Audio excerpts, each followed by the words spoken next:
大家好，我係 Evan。而家大家見到我着住呢一副耶穌裝咧，就知道係深夜嘅時候啦。喺臨瞓之前咧，想同大家傾下偈啊。其實由細到大，焦慮咧一直都係伴隨住我成長。香港地你話冇壓力係冇可能㗎嘛，算係一個打乖乖牌嘅人嚟。小學開始讀書到呈分試，然之後到中學讀書讀大學，大學之後揾一份好工咁樣，我係按照晒成個香港最 typical 嗰條路去做嘅。一披衫先，因為我就算3月份都幾凍下，而家夜晚得2度。咁你話係咪喺成個制度裏邊，我係玩得好得心應手啊？絕對唔係呢回事。我每一個階段咧，其實我係覺得好吃力。我讀書咧都唔係超級厲害嗰啲人嚟嘅，我只係一個勤力嘅牛。只要老師或者係屋企人叫我努力讀書嘅話咧，我就會盡己所能咁樣去不斷死攻猛讀嘅。所以由細到大咧，其實我係一個好容易焦慮嘅人。只要一遇到有少少變數或者係覺得自己冇能力去處理嘅話咧，就會出現㗎啦。最誇張嘅就係我小學每一次考試咧，尤其是係呈分試，我好記得咧，我都會肚痛嘅。所以基本上我係一邊肚痛一邊地寫字，哇！真係超級辛苦。跟住寫完之後咧，就衝返屋企要去廁所㗎啦。以前都一直覺得啊，呢個都係緊張，所以係好正常嘅事。大個少少就會發現緊張同焦慮其實係兩件事嚟嘅。焦慮真係家常便飯。大件事就例如話我對未來嘅不確定性啦，細啲嘅事就係例如我聽日要見一個新嘅朋友，我唔知講咩好，我都會覺得焦慮嘅。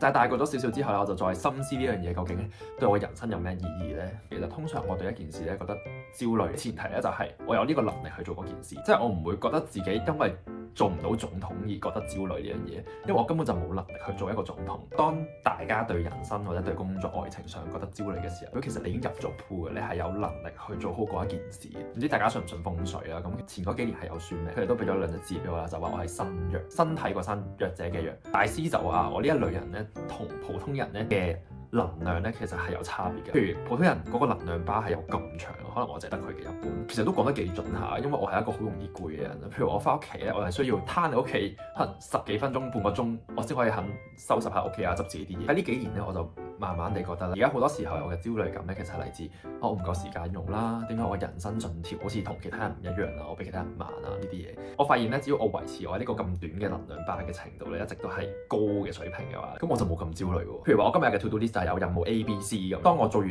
A 嘅時候咧，我會有意識咁樣知道，即係我會承認自己嘅能量係因為呢個任務 A 而消耗咗，所以我係需要休息。以前無論係做 assignment 啊、工作啊，我都係會連住 A、B、C、D 咁樣裏邊 non-stop 一路做落去嘅。其實我唔 care 自己能量高唔高。細個成日都聽㗎嘛，成時間係好似海綿咁樣擠出嚟咁樣。長輩老師成日都教㗎，自己要諗好自己嘅 priority 係啲乜嘢。但係其實好少人會同我講過話，其實你嘅能量係需要自己 retain 翻，你唔係一個機械人嚟㗎嘛，你係需要一個休息嘅活生生嘅人。咁當然嚟到韓國之後咧，好多不確定性啦，尤其是係金錢壓力啦，加上未來啦，同埋我自己人生嘅進度啦，好明顯嘅一個 pattern 就係我沖完涼之後咧，我個人係會殺氣好重嘅，即係我係會頭耷耷咁樣諗緊好多嘢，因為我沖涼係會諗自己工作嗰啲嘢啊，咁不如諗下聽日有咩做啊，呢個禮拜有咩任務清單咁樣，就會令到我工作嘅時候咧，我個腦需要消耗嘅能量啦，工作嘅時候咧，我就開始計劃工作，咁就令到我個腦更加消耗嘅能量。所以我初期嚟韓國嘅時候，我嘅能量巴咧，譬如話呢度係100%咁，我永遠淨得20%。同大家講嘅就係比起對時間嘅焦慮啊，或者係對時間嘅管理咧，更加係需要令到自己個內心平靜，令到自己嘅精力一路係一個高水準嘅狀態。咁樣諗工作，不斷咁樣諗未來，其實係某程度消耗緊自己嘅精力。你係相信一個 theory 嘅，就係當你諗乜嘢嘅時候咧，嗰樣嘢就會發生。如果你花任何一點嘅精力咧去諗一個唔好嘅後果，其實都係吸引緊嗰件事嚟。一樣消耗你能量嘅嘢咧，係一件好唔值得嘅事。我覺得有意識咁樣去控制自己嘅諗法係第一步嚟嘅，因為我哋嘅生存機制就係需要一啲緊張或者焦慮咧，去逼自己有動力去處理問題。但係如果一路去用呢一個方式去推動自己咧，覺得身體係好容易頂唔順。就正如我啱啱小學嘅例子，就係我永遠考試都肚痛，每一次嘅呈分試對我嚟講都係個災難嚟嘅，我係每一次都有逃避心態，但係冇辦法，你就係要上戰場咁樣寫。大個咗之後咧，繼續不斷用呢一個方式去逼自己做嘢咧，係會令到自己對呢個世界完全失去咗希望，對好多嘢都係冇晒動力嘅，因為推動你做某樣嘢嘅原料根本就唔係你個心，而係焦慮同埋緊張。有時候我都會諗翻轉頭啦，我覺得以前嗰種緊張焦慮簡直係傻到不能再傻，因為而家嘅我好確切咁樣知道，以前嗰種緊張啊、揾工嘅緊張啊、揾 intern 嘅緊張、考試嘅緊張，其實真係微不足道。我同大家講，我以前係會因為我英文考試成績唔好而喊嗰啲人，因為我都係勤力嗰啲細路仔嚟㗎嘛，咁所以老師其實對我都幾好嘅。有時候咧成績做得唔好嘅時候咧，攞堂之後咧，我係曾經對咗個英文老師喺度狂喊嘅，因為盡咗力都做得唔好。咁而家睇翻上嚟啦，失敗係成功之母呢句嘢雖然好老土，但係真係老生常談。因為你失敗先可以揾到新嘅方向、新嘅解決方法。至於失敗嘅話，點會有成功嘅自己？之前都同大家分享過，好中意嘅一句話就係人生係一個必然滿分嘅一份卷嚟嘅。焦慮通常都係因為驚自己做錯咗某個決定而令到自己人生大 fail。我嚟講呢一句嘅説話咧，就係當我喺80歲嘅時候回望過去，我就會覺得呢啲嘅失敗其實都係我成功嘅一部分嚟嘅。人生就係要經歷失敗、成功呢樣嘢係一個完美嘅體驗。講真啦，你嘅人生如果做咩都咁成功嘅話，係咪真係咁有意思？就即係好似你打機嘅話，全部都用愛啩，咁係咪真係會好玩咧？就呢個 moment 唔係一個好嘅狀態，你係人生嘅低谷嘅話，呢個就唔係結局啦。因為真正嘅人生結局咧係必然滿分，係有後悔、失敗、錯誤，你嘅人生都係一定會圓滿嘅。我覺得而家啲新聞咧同埋 social media 都好 emphasize 人嘅每一個歲數咧都好似要做某一樣嘢，譬如話幾時要買樓、幾時會生仔、幾時要結婚。如果你去到某個歲數唔結婚嘅話，你就係一個怪人。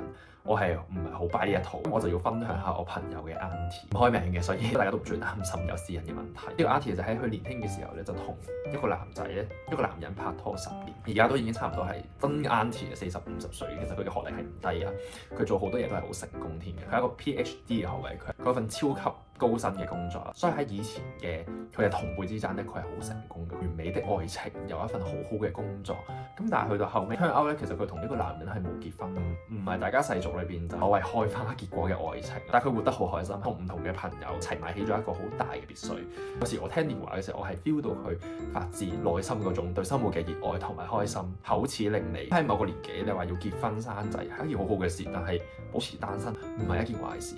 跳出呢個人生進程表嚟睇嘅話咧，基本上你嘅人生係冇一個特定嘅答案嚟噶嘛。你人生係要同自己交代，唔係同任何人去比較。所以只要你覺得開心，對得住自己，喺冇傷害其他人嘅前提之下，你想點過就點過。因為每個人交出嚟嘅人生嗰個答案，嗰張卷其實都係唔一樣嘅咯，冇 model answer。咁難得有一個人生嘅機會，點解要將自己人生活喺人哋嘅框框裏邊？我希望如果大家覺得焦慮嘅時候咧，其實令人生由你作主，無論失敗成功、迷茫都好，都係你自己負責，都係你自己嘅人生。所以我好深信咧，所有好嘅嘢咧都需要時間去累積，好需要去你係經歷一路一路咁歷練。所以慢慢嚟，唔緊要嘅，人生係可以慢慢嚟。成日我哋喺媒體裏邊成日都會聽講話，邊個25歲創業有成，跟住30歲才子，35歲結婚生仔，美人生咁樣。